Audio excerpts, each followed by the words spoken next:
आपण बघणार आहोत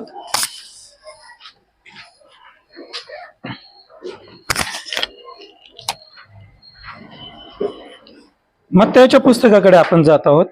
मत्तयाचं पुस्तक आणि याचा 16व्या अध्याय. येशू ख्रिस्त त्याच्या शिष्यांसह सोर आणि गिदोन प्रांतात होता. तिथे कनानी स्त्रीच्या बुधग्रस्त मुलीला त्याने मुक्त केलं भूताच्या त्या त्रासापासून. आणि पुढे तो त्याच्यानंतर गालिल समुद्राच्या त्या डोंगराकडे गेला आणि आपल्याला माहिती लोकांचे तवेचे तवे त्याच्या पाठीमागे यायला लागले आणि त्याने कितीतरी लोकांना रोगमुक्त केलं. आंधळे, लंगडे आणि बऱ्याच लोकांना त्यांनी बरं केलं. आणि तिथंच त्यांनी 4000 लोकांना भोजनही दिल्याचं आपल्याला माहिती आहे. आणि मग पुढे तो तिथून पुढे मगदानाच्या हद्दीत आला आणि तेथे परुषी आणि सदुकी यांनी त्याची परीक्षा बघण्यासाठी त्याला म्हटलं की आम्हाला कोणती तरी चिन्ह आणि चमत्कार दाखवा. अर्थातच ख्रिस्ताने ती मागणी त्यांची फेटाळली आणि आपल्या शिष्यांना त्याने या परुषी आणि सदुकींच्या ढोंगापासून सावध राहण्याचा सल्ला दिला किंवा त्यांना तर सांगितलं की तुम्ही यांच्या शिक्षणापासून सावध राहा. आणि मग तिथून पुढे आपण पाहतो मत्तयाच्या पुस्तकामध्ये 16वा अध्याय आणि 13व्या वचनापर्यंत कैसरियाच्या भागात आता ख्रिस्त आहे, शिष्य आहेत. आणि प्रभूने शिष्यांना विचारलं मनुष्याच्या पुत्राला लोक काय म्हणतात. आणि शिष्याने उत्तर दिलंय. ते म्हणाले कोणी बाप्तिस्मा करणारा योहान, कोण म्हणतं एलिया, कोणी इर्मया, तर कोणी संदेष्टांपैकी एक. आणि मग प्रभू त्यांना विचारतो की तुम्ही मला कोण म्हणून तुम्ही मला कोण म्हणून ओळखता. शिमोन पेत्र म्हणतो आपण ख्रिस्त जिवंत देवाचे पुत्र आहात. प्रभू म्हणाला शिमोना बार्योना, धन्य तुझी, कारण रक्त व मांस यांनी नव्हे तर माझ्या स्वर्गातील पित्याने तुला हे प्रकट केलं आहे. आणि 16:18 मध्ये म्हणतो आणखी मी तुला सांगतो तू पेत्र आहेस आणि या खडकावर मी आपली मंडळी रचीन आणि तिच्या पुढे अधोलोकाच्या द्वारांचे काहीच चालणार नाही. आजचा विषय आपला आहे मंडळी. जी मंडळी ख्रिस्ताने पेत्र म्हणजेच खडक या नावावर उभी केली त्या मंडळीच्या बाबतीत आपण आज थोडा वेळ बघणार आहोत. म्हणत पेत्र म्हणजेच खडक. जर आपण योहानाच्या पुस्तकात जर बघितलं पहिला अध्याय 42 वचन तर त्याच्यामध्ये आज सांगितलेलं केफा म्हणजे खडक. आणि हे नाव ख्रिस्तानेच शिमोनाला दिलेलं होतं.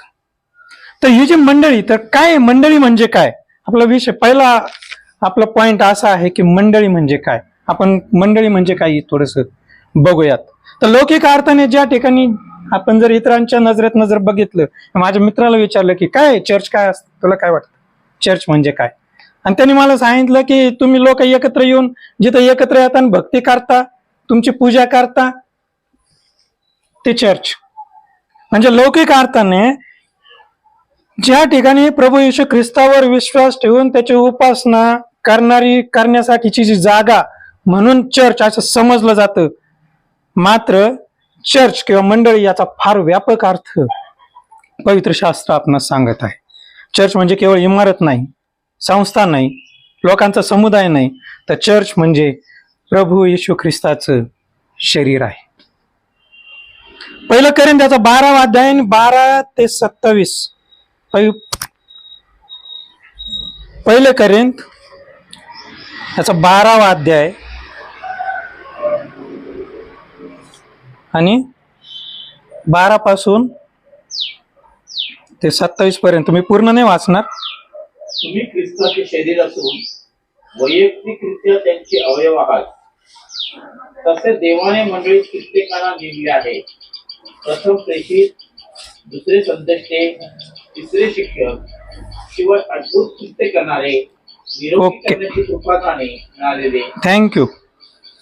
तुम्ही ख्रिस्ताचे शरीर असून वैयक्तिकरित्या त्याचे अवयव आहात. आपण ख्रिस्ताचे शरीरच नाही तर शरीराचं प्रत्येक अवयव म्हणून आपली ओळख या ठिकाणी आपल्याला वचन करून देत आहे.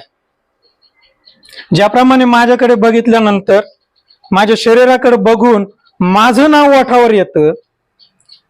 तर मंडळीकडे बघून ख्रिस्ताचं नाव ओठावर येतं का लोकांच्या? या शरीराला ज्याप्रमाणे सर्व अवयव आहेत, प्रमाणबद्ध आहेत आणि ते नेमून दिलेलं कार्य अव्याहतपणे करत राहतात, त्याप्रमाणे ख्रिस्ताच्या शरीररूपी मंडळीचे कार्य अव्याहतपणे चालू आहे का? मंडळीचे अवयव आपण आहोत आणि आपले कार्य आपण कर्तव्य भावनेने करायला पाहिजे, असं पौलाला इथं सांगायचं आहे. हे मंडळी रूपी शरीर जेवढं मजबूत, काटक, सुंदर, आकर्षक, तेवढं जग याच्याकडे आकर्षित होईल आणि त्यावेळेस खरी सुवार्ता प्रसार करण्यासाठी आपल्याला त्याची मदत होईल. मंडळी केवळ शरीरच नाही, तर मंडळी प्रभू येशू ख्रिस्ताची वधू आहे. एपिस्कारास पत्र याचा 5वा अध्याय आणि 25वा वचन. एपिस्कारास पत्र याचा 5वा अध्याय आणि 25वा वचन. पतीनो, जशी ख्रिस्ताने मंडळीवर कृती केली तशी तुम्हीही आपापल्या पत्नीवर कृती करा. ख्रिस्ताने मंडळीवर कृती केली आणि स्वतः त्यासाठी समर्पण केले, अशासाठी तिला त्याने वचनाद्वारे जलस्नानाने स्वच्छ करून पवित्र करावे. थँक्यू. स्वतःच ख्रिस्ताने मंडळीवर प्रीती केली आणि स्वतःच तिच्यासाठी समर्पण केले. दुसरे त्याच्या 11वा अध्याय आणि दुसऱ्या वचनात देखील पौल असं म्हणतो की मी तुमचे शुद्ध कुमारीच्या रूपाने ख्रिस्ताला वाग्दान केलेले आहे. म्हणजे जसं आपण लग्नामध्ये बघतो की वडील किंवा घरातली ती मोठी व्यक्ती त्या वधूचं वाग्दान किंवा कन्यादान आपल्या बोली भाषेत आपण म्हणतो जसं करतात, त्या प्रकारे एक वडील किंवा एक प्रमुख म्हणून त्या मंडळीचं वाग्दान पौलाने ख्रिस्ताला केलेलं आहे आणि ख्रिस्ताला त्याने ते समर्पित केलेलं आहे. मंडळी ही ख्रिस्ताची नवरी आहे. प्रकटीकरणाचं पुस्तक याचा 21वा अध्याय 9व्या वचनात म्हटलेलं आहे की मंडळी ही ख्रिस्ताची नवरी आहे. 21:9 तो म्हणाला, ये नवरी म्हणजे कोकऱ्याची स्त्री तुला दाखवतो. ज्याप्रमाणे पती पत्नीचं नातं असतं त्याच प्रकारचे विश्वासाचे, प्रीतीचे, सोबतीचे गैर नाते ख्रिस्ताचे आणि मंडळीचे आहे. ख्रिस्ताच्या रूपाने मंडळीला असा पती मिळाला आहे की ज्याने वधूचा नाश होऊ नये म्हणून वधस्तंभावरचे अपमानास्पद आणि कठीण मरण स्वीकारले आहे आणि आता मंडळीला त्याची आठवण पौल करून देत आहे. पतीच्या म्हणजे ख्रिस्ताच्या प्रीतीचे गुणगान गाणे एवढेच मंडळीचं कर्तव्य नाही, तर त्याला साजेसे आचरण ठेवून ख्रिस्ताची सहचारिणी म्हणून जगात उभी राहणं, ख्रिस्ताचा मान वाढवणं आणि स्वतःला डाग विरहित, सुरकुती विरहित, निर्दोष आणि पवित्र राखणे हे मंडळीचं कर्तव्य आहे. एफिसाचं पुस्तक याचा 5वा अध्याय आणि 25 पासून थोडस पुढे आपण जर बघितलं तर त्याला 26व्या वचनात असं म्हटलं आहे, अशासाठी की तिला त्याने वचनाद्वारे जलस्नानाने स्वच्छ करून पवित्र करावे आणि गौरवयुक्त मंडळी अशी ती स्वतःला सादर करावी, म्हणजे तिला डाग, सुरकुती किंवा अशासारखे काही नसून ती पवित्र व निर्दोष असावी. मंडळीचं कर्तव्य आहे की तिने आपल्याला स्वतःला निर्दोष, सुरकुती विरहित, डाग विरहित आणि पवित्र राखण्याचं आहे. जगामध्ये मंडळीचे अनेक प्रकार आहेत, परंतु 2 प्रमुख प्रकार पडतात. त्यातली एक म्हणजे सार्वत्रिक मंडळी आणि दुसरी म्हणजे स्थानिक मंडळी. पहिले कोरिंथ्याचा 12वा अध्याय आणि 13व्या वचनामध्ये आपल्याला सार्वत्रिक मंडळी ही कशी आहे याबद्दल अधिक स्पष्ट रीतीने कळतं. पहिले कोरिंथ्याचा 12वा अध्याय आणि 13वं वचन.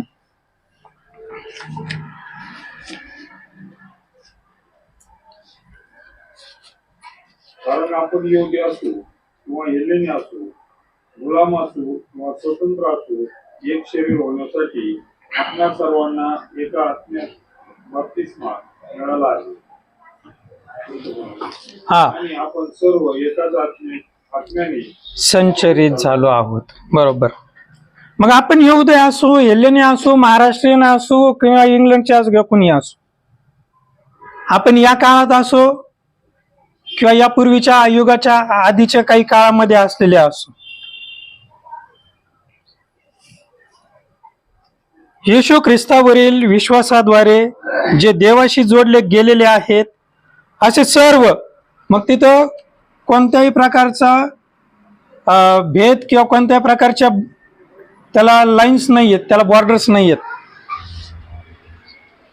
असे सर्व लोक, मग ते सर्व युगातील, देशातील व काळातील विश्वासणाऱ्यांचा अदृश्य समूह म्हणजे मंडळी, सार्वत्रिक मंडळी, येशू ख्रिस्तावरील विश्वासाद्वारे जे देवाशी जोडले गेलेले आहेत असे सर्व युगातील, देशातील व काळातील विश्वासणाऱ्यांचा अदृश्य समूह किंवा संघटना म्हणजे सार्वत्रिक मंडळी. उदाहरणार्थ मत्तेच्या पुस्तकामध्ये 16वा अध्याय आणि 18व्या वचनामध्ये ख्रिस्त एका मंडळीचा उल्लेख करतो. मत्तेचं पुस्तक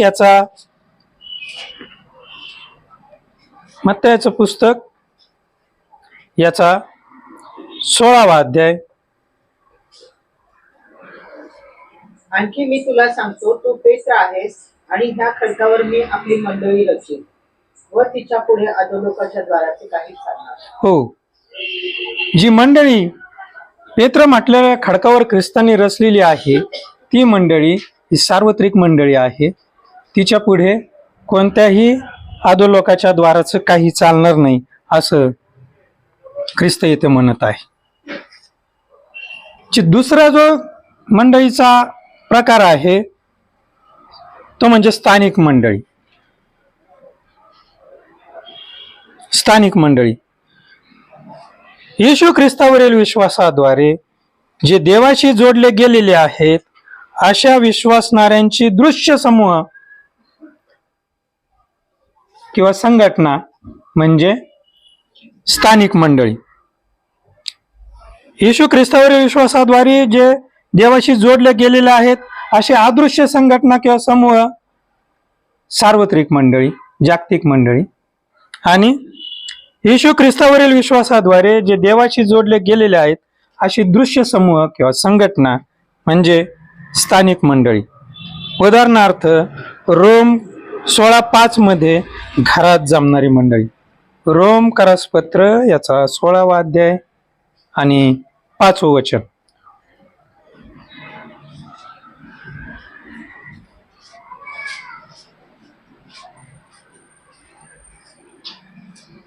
जी मंडळी त्यांच्या घरी जमत असते तिलाही सलाम सांगा, माझा प्रिय आपण त्याला सलाम सांगा. ही जी मंडळी आहे ती मंडळी ही स्थानिक मंडळी आपण म्हणू शकतो. किंवा पहिले करिंथ याचा 1ला अध्याय 1ल्या वचनामध्ये जे गावात जमणारी जी मंडळी आहे, पहिले करिंथ 1ला अध्याय 1लं वचन. देवाच्या मंडळीस म्हणजे ख्रिस्त येशूमध्ये पवित्र केलेल्या व पवित्र जन होण्यास बोलावलेल्या लोकांस आणि आपला प्रभू येशू ख्रिस्त म्हणजे त्याचा व आपलाही प्रभू याचे नाव सर्व ठिकाणी घेणाऱ्या सर्वांस. हा, करिंथ येथील जी मंडळी आहे ती मंडळी ही त्या गावात जमणारी मंडळी ही स्थानिक मंडळीचं एक उदाहरण आहे. H.W. विन्स्टन नावाचे एक देवाचे थोर सेवक आहेत आणि ते म्हणतात, ख्रिस्ताचा उघड स्वीकार करणारा, त्या विश्वासाचे दर्शक म्हणून बाप्तिस्मा घेणारा आणि उपासना, कार्य व शिस्त यासाठी एकत्र आलेला विश्वासणाऱ्या लोकांचा गट म्हणजे मंडळी. ख्रिस्ताचा उघड स्वीकार करणारा, त्या विश्वासाचे दर्शक म्हणून बाप्तिस्मा घेणारा आणि उपासना, कार्य व शिस्त यासाठी एकत्र आलेला विश्वासणाऱ्या लोकांचा गट म्हणजे मंडळी असे H.W. वेन्स्टन हे देवाचे सेवक मानतात.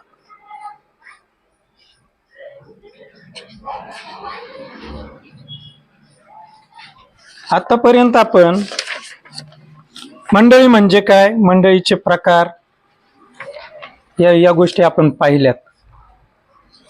अशा मंडळीची रचना या ख्रिस्ताने केलेली आहे.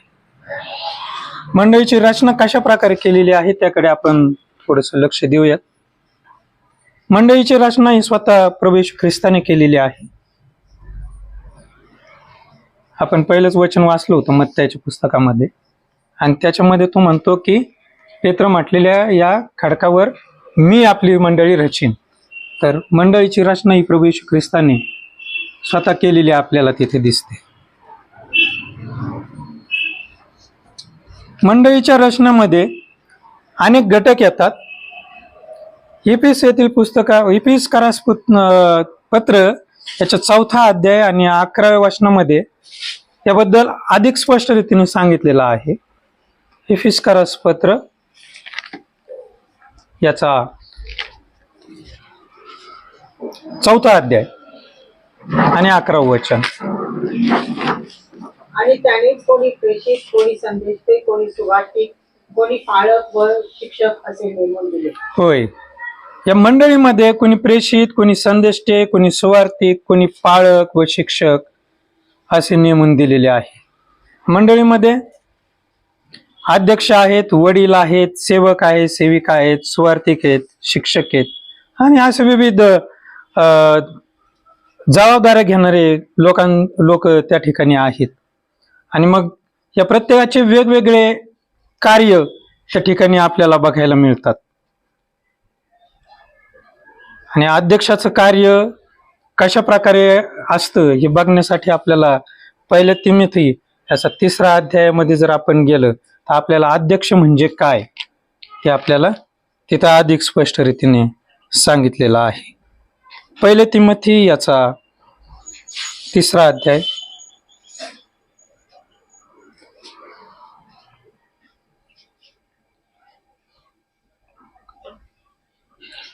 आणि पहिला 1 ते 7 मध्ये या सगळ्या गोष्टी सांगितलेल्या आहे. आपण पूर्ण वाचणार नाही, परंतु काही थोड्या गोष्टी जे त्याच्यातले पॉइंट आहे ते आपण थोडस बघूयात.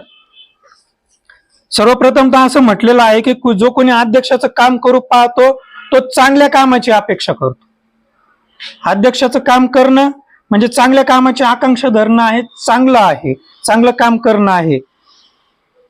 आणि मग अध्यक्ष कसा असावा त्याबद्दल सांगितलं गेलेलं आहे. आणि पहिल्या तिमोथी 3रा अध्याय आणि पहिल्या वचन 2ऱ्या वचनामध्ये असं सांगितलंय की अध्यक्ष अदुष्य, की ज्याला कोणत्या प्रकारचं दूषण देता येणार नाही, कोणत्या प्रकारचं त्याच्याबद्दल किंतु परंतु काढता येऊ शकत नाही, अशा प्रकारचं त्याचं वर्तन असलं पाहिजे. अध्यक्ष अदुष्य पाहिजे, तो एका स्त्रीचा पती असला पाहिजे, तो नेमस्थ असावा, स्वस्थ चित्त, सभ्य, अतिथीप्रिय आणि निपुण शिक्षक असावा असं तिथं लिहिलेलं आहे. पुढे जाऊन असंही लिहिलं गेलेलं आहे की आपल्या घरची व्यवस्था चांगली ठेवणारा असावा, आपल्या मुलाबाळांना भीड मर्यादेचे वळण लावून देणारा आणि त्यांना स्वाधीन ठेवणारा असा असावा. आणि तो कसा नसावा हे सुद्धा सांगितलेलं आहे. आणि त्याच्यामध्ये पहिल्यांदाच लिहिलंय की तो मद्यपी नसावा, मारका नसावा, भांडण न करणारा असावा, द्रव्यलोप न करणारा असावा, तो सौम्य असावा. आणि 6व्या वचनामध्ये असंही लिहिलेलं आहे की त्याने गर्वाने फुगून जाऊन सैतानाप्रमाणे शिक्षेत पडू नये म्हणून तो नवशिका नसावा.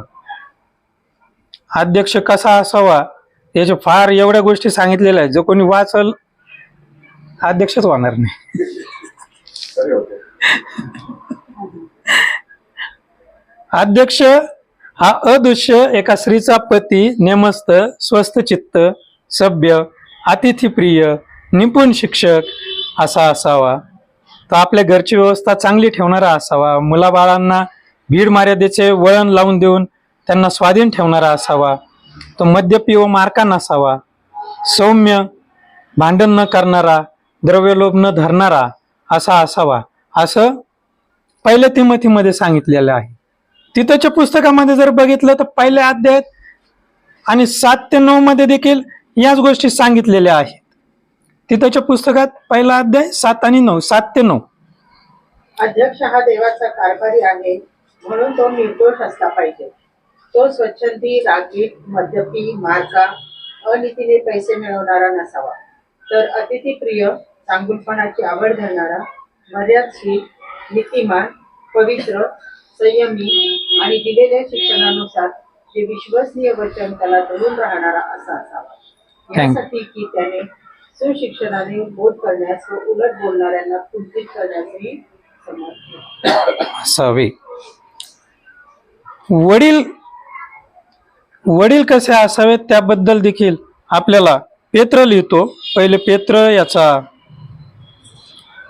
5वा अध्याय.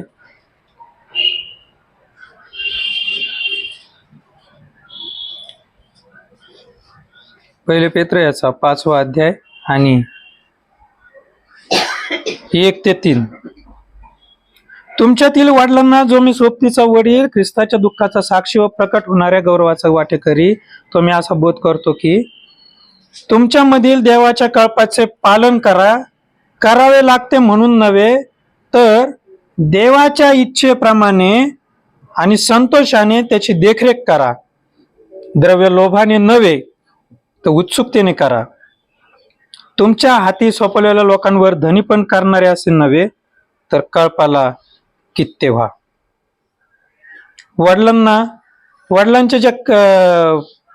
वडिलांना कशा प्रकारे राहायचं आहे त्याबद्दल देखील इथं पेत्राच्या पुस्तकामध्ये आपल्याला पाहायला येतं की कळपाला कित्ते होण्यासारखं असं वर्तन वडिलांचं असलं पाहिजे.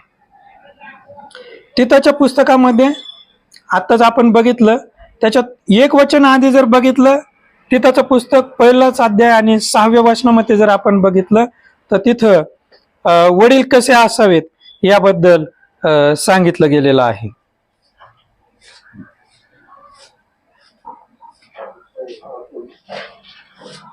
सहावं, ज्याला नियमावलीचे तो अदृश्य एका स्त्रीचा पती असावा, त्याची मुले विश्वास ठेवणारी असावी, त्यांच्यावर वेतनपणा केल्याचा आरोप आलेला नसून तो अनावर नसावी. हा, ती मुलं अनावर नसावीत, म्हणजेच आपल्या मुलाबाळांना भीड मर्यादेचं वळण लावून देणारा आशय वडिलांची ती एक सांगितली गेलेली आहे. मंडळीमध्ये सेविका आणि सेवक यांचं देखील फार मोठं योगदान असतं आणि सेवक आणि सेविका कसे असावेत त्याबद्दल पहिले तिमोथी याच्या 3ऱ्या अध्यायामध्ये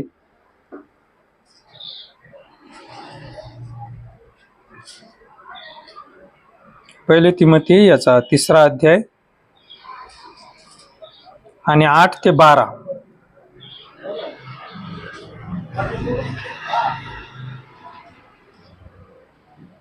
तसेच सेवकही गंभीर असावे, दुतोंडे, मद्यपानासक्त, अतिशय पैसा मिळवणारे, विश्वासाचे रहस्य शुद्ध विवेक भावाने राखणारे असावे, त्यांचीही अगोदर पारख व्हावी आणि अदृश्य करल्यास त्यांनी सेवकपण करावे. हो, गंभीर असावेत, दुतोंडी नसावेत, मद्यपानासक्त नसावेत, आणि तिने पैसा मिळवणारे नसावेत,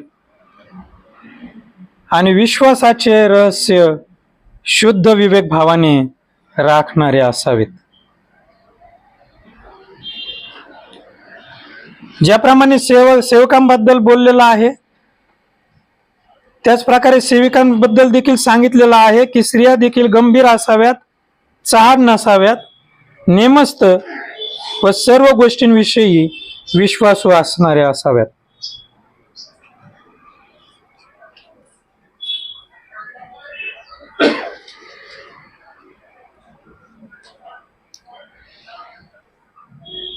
मंडळीमध्ये सुवार्तिकांचं एक वेगळं महत्वाचं स्थान आहे आणि सुवार्तिक कसे असावेत याच्यासाठी रोमकारास पत्र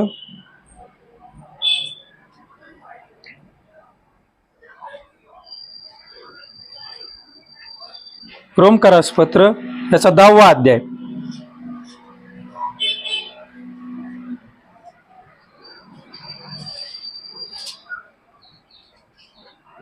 आणि 14 आणि 15 ही वचनं. रोमकारास पत्र याचा 10वा अध्याय. तर ज्याच्यावर त्यांनी विश्वास ठेवला नाही त्याचा धावा ते कसा करतील, आणि ज्याच्याविषयी त्यांनी ऐकले नाही त्याच्यावर ते विश्वास कसा ठेवतील, आणि घोषणा करणारे वाचून ते कसे ऐकतील, आणि त्यांना जर पाठवले नाही तर ते घोषणा तरी कशी करतील. चांगल्या गोष्टीची सुवार्ता सांगणाऱ्यांचे चरण किती मनोरम आहे असा शास्त्रलेख आहे. ओके.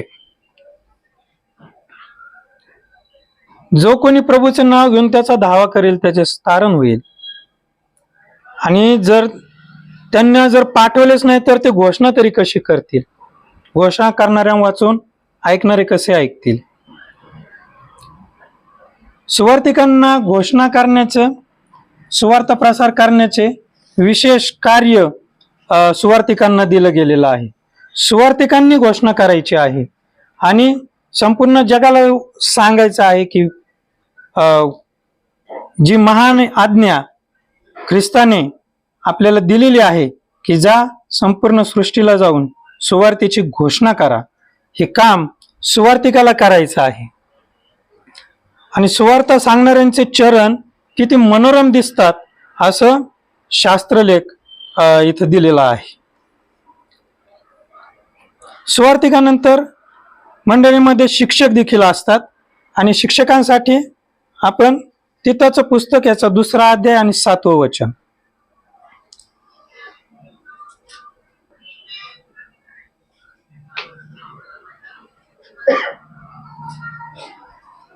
तिथंचं पुस्तक याचा 2रा अध्याय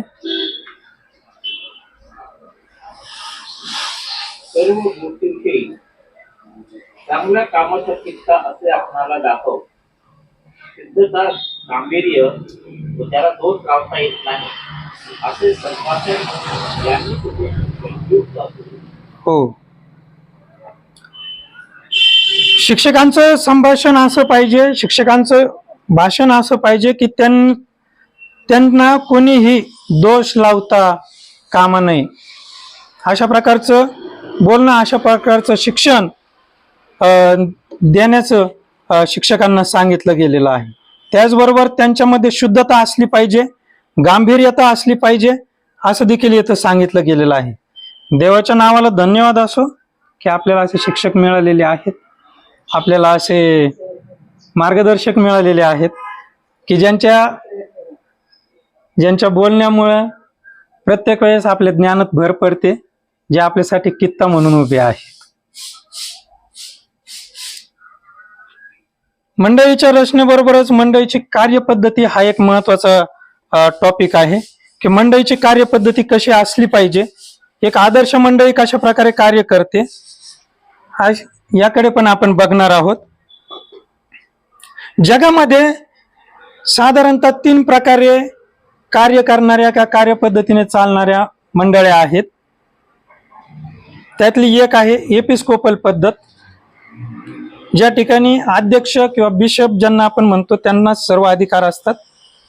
प्रेषितांचं कृत्य याच्या 20वा अध्याय आणि 28व्या वचनामध्ये याबद्दल सांगितलेलं आहे. प्रेषितांची कृत्य याचा 20वा अध्याय. थोडं फास्ट होतोय का? नाही ना. प्रेषितांची कृत्य याचा 20वा अध्याय आणि 28.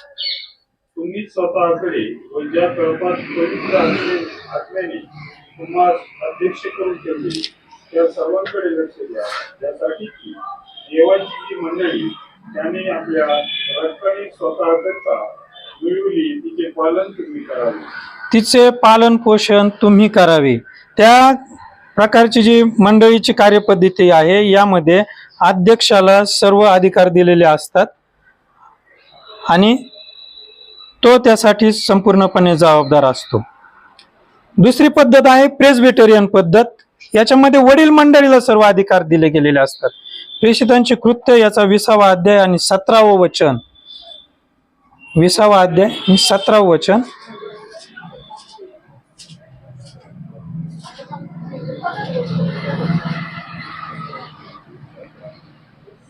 मग त्याने विजेताहून इफिसास निरोप पाठवून मंडळीच्या वडिलांना बोलावून घेतले.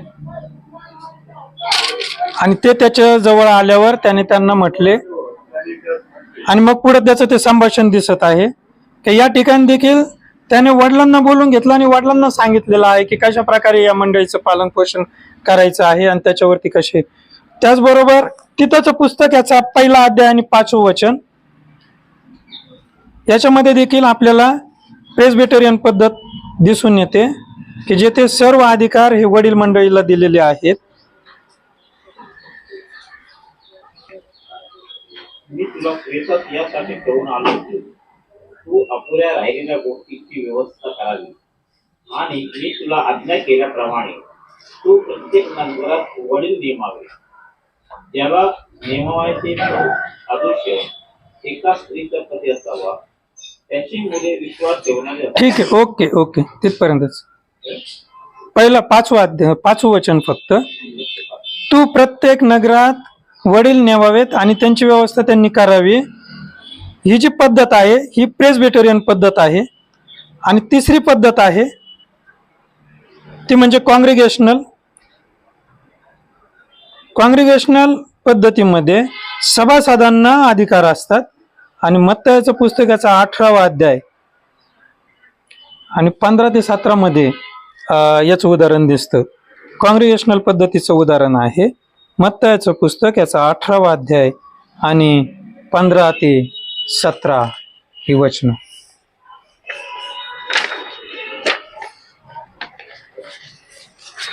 तुझ्या भावाने तुझा अपराध केला तर त्याच्याकडे जा. तुम्ही दोघे एकांती असताना त्याचा अपराध त्याला दाखवून त्याने तुझे ऐकले तर तू आपला भाऊ मिळवलास असे होईल. त्याने जर न ऐकले तर तू आणखी एका दोघास आपला बरोबर घे, अशासाठी की दोघा किंवा तिघा साक्षीदारांच्या तोंडून प्रत्येक शब्द शाबित व्हावा. आणि जर त्याने त्यांचे न ऐकले तर मंडळीला कळवून, आणि जर त्याने मंडळीचेही न ऐकले तर तो तुला परराष्ट्रीय किंवा तक्रारदार यांच्यासारखा होईल. या ठिकाणी मंडळीला अधिकार दिलेले आहेत आणि मंडळीला ती जबाबदारी दिलेली आहे. अशा प्रकारे या 3 प्रकारच्या या साधारणतः 3 प्रकारे या मंडळीचे प्रकार पडतात. मंडळीमध्ये शिस्त असणं फार गरजेचं आहे आणि मंडळीच्या कार्यपद्धतीचा तो एक प्रमुख भाग आहे. मंडळीला शिस्त राहावी म्हणून ख्रिस्ताने तेथे स्पष्ट निर्देश दिलेले आहेत. जे आता आपण बघितलं ते उदाहरण हे त्याचंच आहे की मंडळीमध्ये शिस्त कशी राहावी त्यासाठी ख्रिस्ताने त्या ठिकाणी सांगितलेलं आहे. त्याच्यानंतर आपण बघतो की मंडळीची जबाबदारी. जी मंडळी उभी राहिलेली आहे त्या मंडळीची जबाबदारी देखील आहे आणि 2 प्रकारच्या जबाबदाऱ्या मंडळीवर असतात. एक जबाबदारी असते आत्मिक जबाबदारी आणि दुसरी सामाजिक जबाबदारी. मंडळीची जबाबदारी. मंडळीवर आत्मिक जबाबदारी आणि सामाजिक जबाबदारी अशा 2 प्रकारच्या जबाबदाऱ्या असतात. आत्मिक जबाबदारीमध्ये परमेश्वराचा सन्मान करणे, आराधना करणे, स्तुती करणे आणि यासाठी एका मनाने एका शरीराने एकत्र येणे ही मंडळीची आत्मिक जबाबदारी आहे.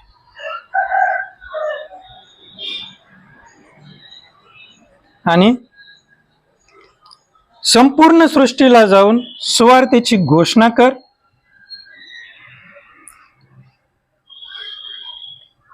ही मंडळीची दुसरी महत्वाची जबाबदारी आहे.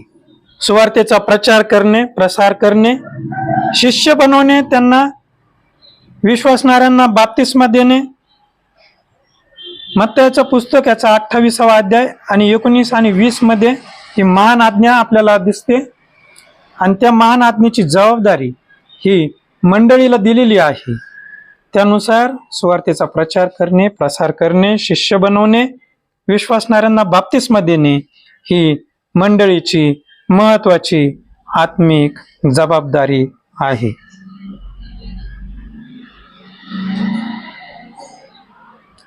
ज्या प्रकारे मंडळीची आत्मिक जबाबदारी आहे त्या प्रकारेच मंडळीच्या सामाजिक देखील जबाबदाऱ्या आहेत.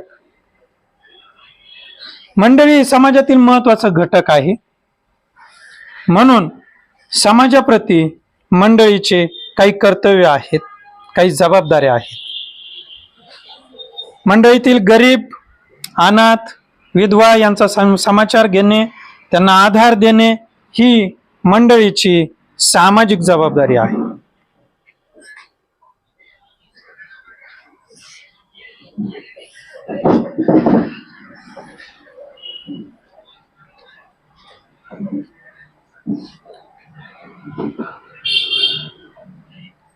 पवित्र, नैतिक आणि सत्याचे पालन करून आशेचा दीपस्तंभ म्हणून समाजातील सर्व घटकांसाठी उभे राहणे ही मंडळीची सामाजिक जबाबदारी आहे.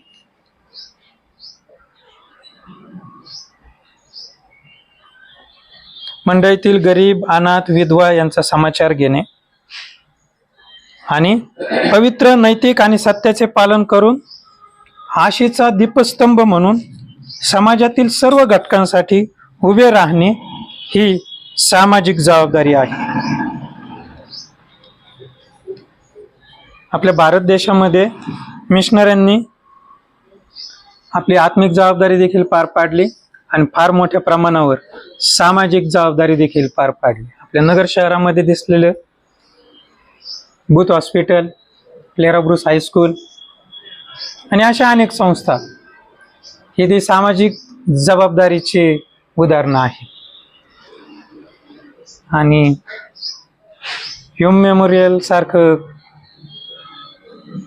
चर्च ही आत्मिक जबाबदारी मिशनऱ्यांनी आपली इथं पार पाडल्याचं मोठं उदाहरण आपल्या इथं आहे.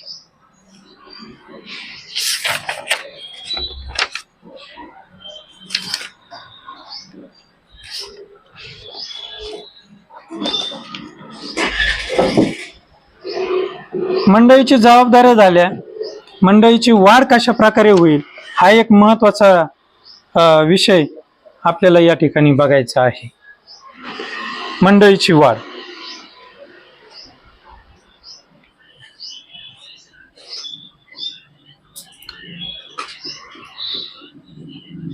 मंडळीची वाढ ही दोन प्रकारच्या वाढीमध्ये आपण मंडळीच्या वाढीला गणू शकतो. पहिली वाढ म्हणजे आत्मिक वाढ. प्रेषितांचं पुस्तक याचा 2रा अध्याय आणि तो पूर्ण अध्याय जर आपण वाचला तर त्याच्यामध्ये मंडळीची आत्मिक वाढ हा जो विषय आहे तो आपल्याला पूर्णपणे कळून येईल की कशा प्रकारे मंडळीची वाढ होत असते. आणि त्यानंतर 2 पेत्र याचा 3रा अध्याय आणि 8व्या वचनामध्ये 2 पेत्र याचा 3रा अध्याय आणि 18वं वचन.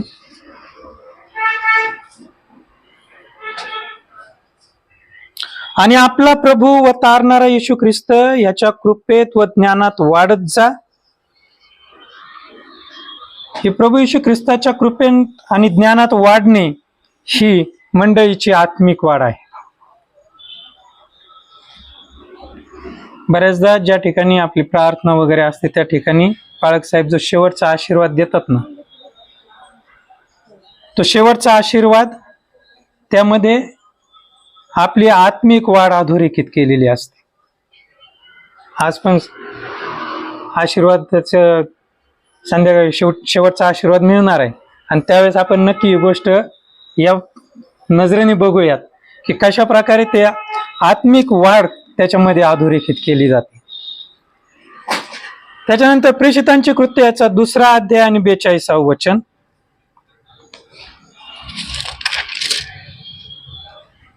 आणि तिथं असं लिहिलेलं आहे की ते प्रेषितांच्या शिक्षणात, सहवासात, भाकर मोडण्यात व प्रार्थना करण्यात तत्पर असत. ही मंडळीची आत्मिक वाढ आहे.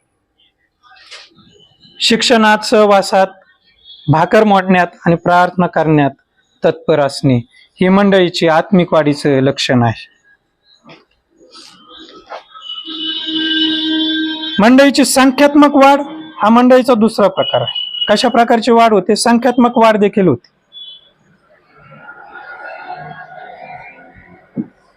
संख्यात्मक वाढीमध्ये दुसऱ्या मंडळीतनं काही कारणास्तव या मंडळीमध्ये ज्यावेळेस येतात कोणी, ती वाढ संख्यात्मक वाढ असते. आपल्या मंडळीतल्या मध्ये लेकरांची जी भर पडत राहते ही संख्यात्मक वाढ असते. परंतु त्याचबरोबर प्रेषितांच्या पुस्तकामध्ये दुसऱ्या अध्यायात आणि 41व्या वचनामध्ये किंवा ज्यांनी त्या संदेशाचा स्वीकार केला त्यांचा बाप्तिस्मा झाला आणि त्या दिवशी त्यांच्या सुमारे 3000 माणसांची भर पडली. पेत्राच्या एका भाषणाने 3000 लोकांची त्या दिवशी मंडळीत भर पडली. ही संख्यात्मक पण वाढ आहे. ही आत्मिक वाढ तर आहेच, पण 3000 लोक एकाच वेळेस मंडळीत आली हे संख्यात्मक वाढीचं लक्षण आहे, संख्यात्मक वाढीचं उदाहरण आहे. मंडळी बाबतीत आपण बऱ्याचशा गोष्टी बघितल्या, बऱ्याचशा गोष्टी राहिल्या बघायच्या. परंतु आपण आता एक शेवटच्या पॉइंटकडे जाणार आहोत आणि ती म्हणजे मंडळीची आशा. मंडळीची स्थापना झाली, मंडळीची वाढ झाली, जबाबदाऱ्या झाल्या, सगळं झालं, परंतु मंडळीचं एंड काय? या मंडळीची आशा काय? याचा शेवट काय आहे? आपल्या सगळ्यांना माहित आहे. इफिसकारास पत्र याचा 5वा अध्याय आणि 31 आणि 32. इफिसकारास पत्र याचा 5वा अध्याय. म्हणून पुरुष आपल्या आईबापांना सोडून आपल्या पत्नीला जोडून राहील आणि ती उभयता एक देह होती.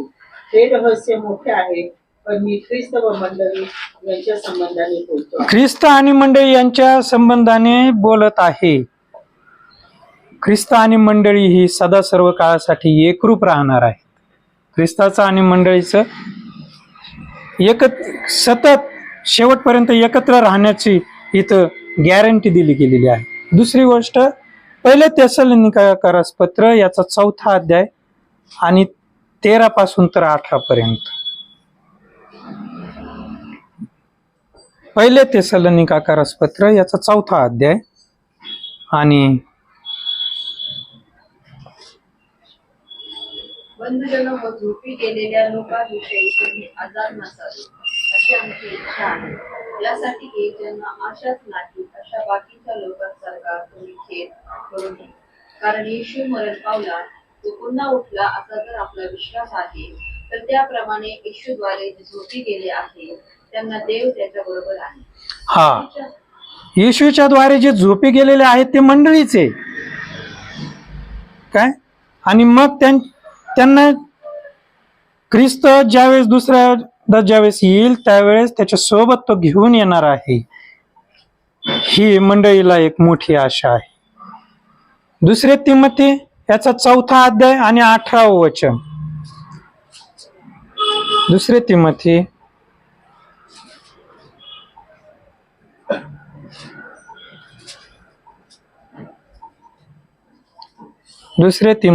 याचा 4था अध्याय. प्रभू मला सर्व दुष्ट योजनांपासून मुक्त करेल व आपल्या स्वर्गीय राज्यात घेण्यासाठी चालेल. त्याला युगानुयुग गौरव असो. दुसरे तिमोथी याचा 4था अध्याय आणि 8वे वचन. ख्रिस्ताचे येणे ज्याला प्रकट झाले आहे, ज्यांना प्रिय आहे, त्या सर्वांनाही तो मुकुट देईल. वचन असं आहे, आता जे राहिले ते हेच की माझ्यासाठी नीतिमत्वाचा मुकुट ठेवला आहे. प्रभू जो नीतिमान न्यायाधीश आहे तो त्या दिवशी मला तो मुकुट देईल, आणि तो केवळ मलाच नव्हे तर त्याचे प्रकट ज्यांना प्रिय झाले आहे त्या सर्वांना. देईल. ख्रिस्ताचं प्रकट येणं मंडळीला प्रिय आहे आणि म्हणून मंडळीला मुकुट मिळणार आहे, ही मंडळीची आशा आहे. रॅप्चर मध्ये मंडळी उचलली जाणार आहे. आणि प्रकटीकरणाचं पुस्तक याचा 22वा अध्याय आणि 4 आणि 5 वचन.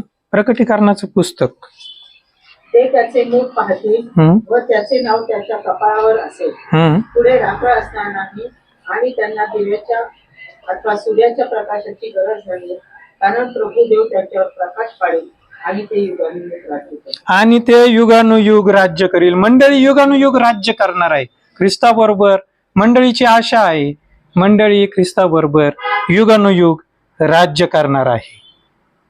पहिले तेसलोनिकास पत्र याचा 4 अध्याय आणि 17 वचन. पहिले तेसलोनिकास पत्र.